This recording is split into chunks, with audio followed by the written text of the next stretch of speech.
Shout out sa'yo.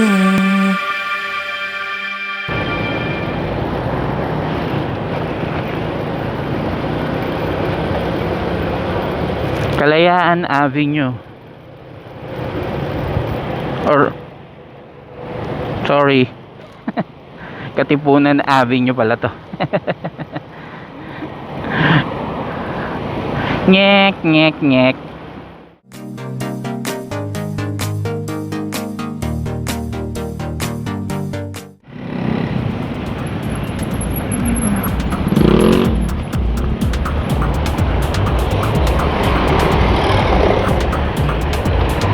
So gusto ko lang ipakita sa inyo tong sitwasyon dito sa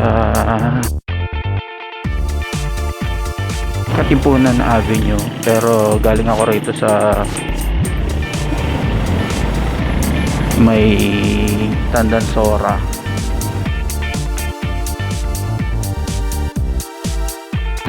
Maganda naman yung ginawa nila rito dahil mostly dito sa Quezon City marami ng mga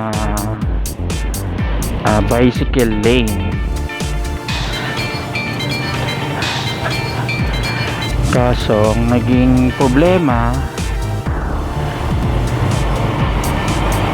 which is sa akin hindi naman siya major na problema, pero eto nagkaroon ng bicycle lane, pero eto yung dating motorcycle lane.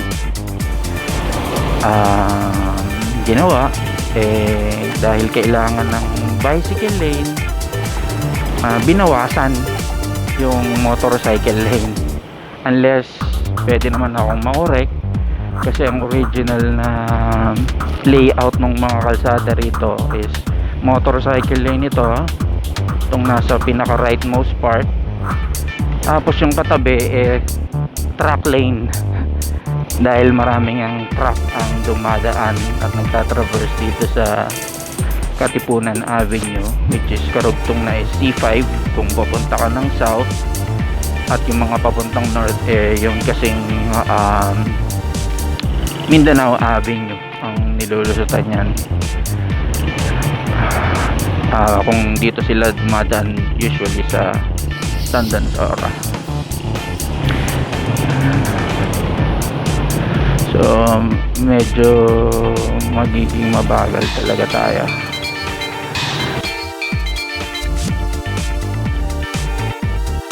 Ayan, ito yung sinasabi ko na ang katabi talaga ng motorcycle lane, ang katabi ng motorcycle lane ay truck lane. Ngunit dahil kailangan ng bicycle lane, hinati yung motorcycle lane. At itong binabaybay namin ng mga nagbumotor din, ito na yung pinaka motorcycle lane.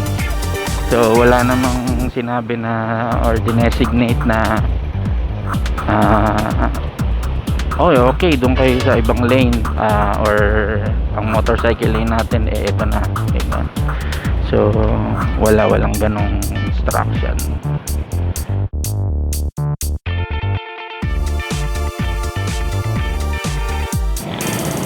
So problema ba siya? I would say dapat nagawa ng mas magandang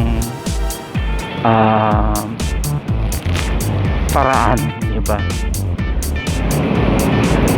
Kasi parang lumalabas basta lang may mailagay na motorcycle lane, okay lang, or rather basta lang may mailagay na bike lane, kasi kailangan ng bike lane.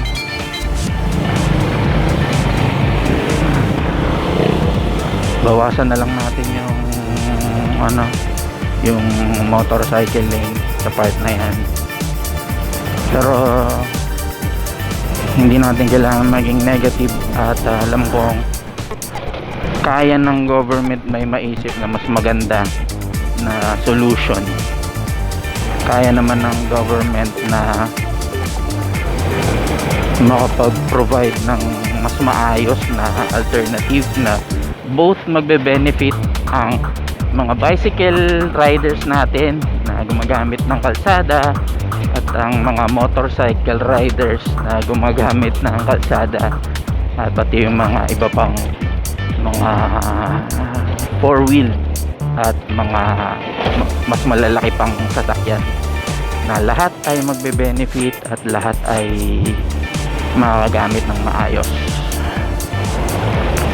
At try ko rin i-cover lang yung kabila dahil meron ding mga ganong park na yun nga,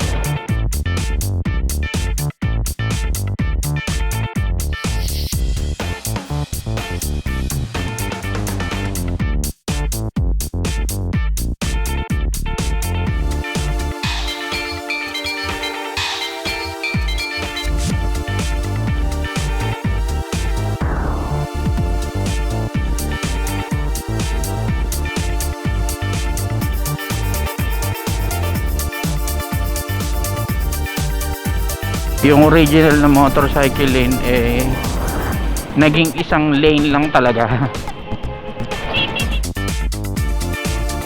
So special ano ko lang to, at gagawa rin ako ng medyo mas mahaba at mas kumpletong pag-cover nitong buong Katipunan C5 road